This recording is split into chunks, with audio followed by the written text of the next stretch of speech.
नमस्कार किसान भाइयों, स्वागत है आपका चैनल एग्री आकाश पे। किसान भाइयों, आप मेरे पीछे देख रहे हैं, यहाँ पे खीरा की बुआई की गई हुई है। तो खीरा की बुआई गर्मी में हम कैसे कर सकते हैं, उसमें कितनी लागत लगती है, क्या खाद प्रबंधन देना होता है, खरपतवार नियंत्रण कैसे करते हैं और सिंचाई क्या देते हैं, तो ये सारी जानकारी मैं आपको इस वीडियो में देने वाला हूँ। तो वीडियो को आप कंप्लीट देखिएगा।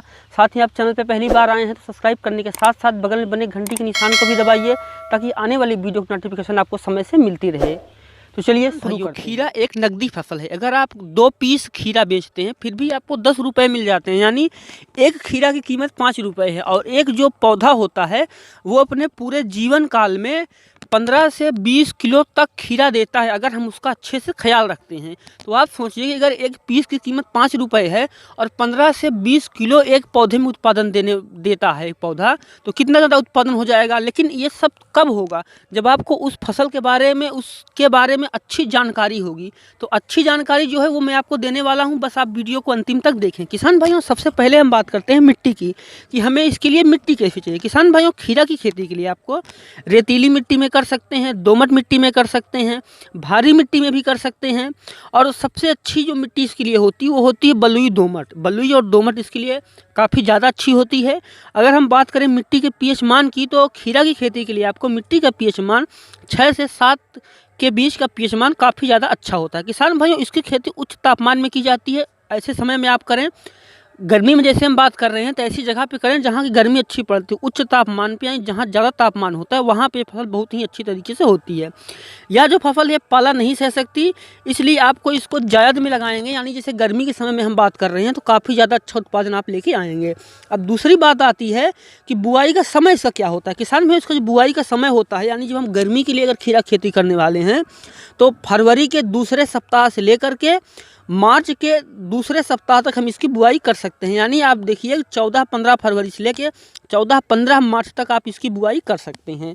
और अब हम किसान भाइयों बात करते हैं खेत की तैयारी की। खीरा की खेती के लिए हम खेत की तैयारी कैसे करेंगे, हम उसके बारे में भी जान लेते हैं। किसान भाइयों, खीरा की खेती के लिए आपको खेत की तैयारी, पहली जुताई जो है आपको मिट्टी पलटने वाले हल से करनी चाहिए। और मिट्टी पलटने वाले हल से करने का फ़ायदा ये होता है कि ऊपर की मिट्टी नीचे और नीचे की मिट्टी ऊपर हो जाती है, जिससे कि नीचे की मिट्टी को भी ऊपर आने पे सूर्य की रंध्रता मिलती है और उसमें जो है वो पोषक तत्व भर जाते हैं, जिससे कि अच्छा उत्पादन देने लायक हो जाती है। उसके बाद जो है आपको 2-3 जुताई आपको कल्टीवेटर, रोटावेटर या हैरो से करें। आखिरी जुताई के समय आपको उसमें 100 से 150 क्विंटल गोबर की खाद डाल करके आखिरी जुताई कर देनी। किसान भाइयों, अब उसके बाद हम बात करते हैं कि उसके बाद हमें क्या करना है। किसान भाइयों, आखिरी जुताई के समय गोबर की खाद डाल करके हमें खेत को समतल कर दें। उसके बाद हमें उसमें क्यारियाँ बना देनी है। क्यारियाँ ऐसे बनानी है जैसे कि आप स्क्रीन पर देख रहे हैं, आपको ठीक इसी तरीके से उसमें क्यारियाँ बनानी है। किसान भाइयों, अब उसके बाद बात आती है कि बीज की मात्रा क्या होगी, यानी कितना बीज लगेगा और बीज को हम उपचारित कैसे करेंगे। तो चलिए हम वो भी जानते हैं। किसान भाइयों, बीज की अगर बात करें तो 1 एकड़ के लिए आपको 1 किलो बीज लगेगा। यानी आप 1 एकड़ खीरा की खेती करने वाले हैं तो आपको 1 किलो बीज की आवश्यकता होगी। किसान भाइयों, ध्यान रखें, बुआई से पहले हमें फसल को कीटों एवं बीमारियों से बचाने के लिए तथा फसल का जीवन काल बढ़ाने के लिए, यानी पौधे का जीवन काल ज़्यादा लंबा हो, इसके लिए बीज को हम रासायनिक उपचार करेंगे, यानी हम बीज को शोधित करेंगे। कई किसान भाई हैं जो बीज को शोधित नहीं करते। उसके बाद क्या होता है, वो खाद भी देते हैं, पानी भी देते हैं, मेहनत भी करते हैं, टाइम भी लगाते हैं, लेकिन फिर भी उतना अच्छा उत्पादन निकाल के नहीं ला पाते हैं। उसका कारण होता है कि वो बीज को उपचारित नहीं करते। बीज को आपको उपचारित करना है, कैसे करना है वो भी हम जान लेते हैं। किसान भाइयों, हमें थीरम या कार्बेंडाजिम के साथ इसे उपचारित करना चाहिए। 1 किलो बीज को हमें 2.5 ग्राम कार्बेंडाजिम या थीरम के साथ हमें उसको शोधित कर लेना चाहिए। और उसके बाद हमें उसे, जो बीज को हमने शोधित किया है, उसको हमें छाया में सुखा लेना चाहिए। उसके बाद हमें उसकी बुआई करनी चाहिए। किसान भाइयों, अब हम बात करते हैं कि बुआई का तरीका क्या होना चाहिए, कैसे हम बुआई करें। किसान भाइयों, सबसे पहले खेत की तैयार करने के बाद आपको 1 से 1.5 मीटर की दूरी पर जो है वो आपको नालियाँ बना लेनी चाहिए। और 60 से 70 मीटर की, आप 60 से 70 सेंटीमीटर की नाली आपको बनानी चाहिए। किसान में इसके बाद आपको नाली के दोनों ओर 1 से 1.5 फीट पे बीज की बुआई करनी है। यानी जो पौधे की दूरी होगी, एक पौधे से दूसरे पौधे की दूरी, वो 1 से 1.5 फीट की होनी चाहिए। और जो हम बीच में स्पेस छोड़ेंगे क्यारियों का, उसमें हम खीरा की लताओं को फैलने के लिए छोड़ेंगे। यानी कि जो पौधे से पौधे की दूरी होगी वो 1 से 1.5 फीट की होगी, और जो लाइन से लाइन की दूरी होगी वो 1 से 1.5 मीटर की रखेंगे। किसान भाइयों, अब हम बात करते हैं कि इसमें खाद और उर्वरक क्या डालना है। किसान भाइयों, खाद उर्वरक की बात करें, जैसे हमने आपको कहा कि 100 से 150 क्विंटल गोबर की खाद आपको आखिरी जुताई के समय मिला ही देना चाहिए। अब हम बात करते हैं रासायनिक खाद। किसान भाइयों, अंतिम जुताई के समय आपको 20 किलो नाइट्रोजन, 25 किलो फास्फोरस और 15 किलो पोटास मिट्टी में मिला देना चाहिए।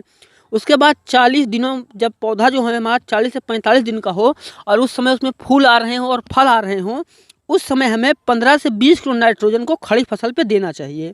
किसान भाइयों, अब जो बात आती है वो है सिंचाई की। हमें खीरा की सिंचाई कब कब और कैसे करनी चाहिए। किसान भाइयों, जो कद्दू वर्गी फसल होती है, कद्दू वर्गी से मेरा मतलब है जो लता वाली फसल होती है, उसमें सिंचाई एक बहुत बड़ा रोल प्ले करती है। तो आपको सिंचाई उसकी समय समय पे करते रहना चाहिए। सिंचाई उसकी कैसे करेंगे वो भी जानते हैं। किसान भाइयों, जायद में उच्च तापमान के कारण ज़्यादा पानी की ज़रूरत होती है।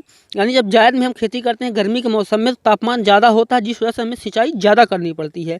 गर्मी में आप 5 से 6 दिन पर इसकी सिंचाई लगातार करते रहे, इससे जो है वो फल भी अच्छे आएंगे, फूल भी लगातार आएंगे और उत्पादन ज़्यादा अच्छा होगा। किसान भाइयों, अब हम बात करते हैं निराई और गुड़ाई की। किसान भाइयों, खेत में खुरपी से हमें खरपतवार निकालते रहना चाहिए।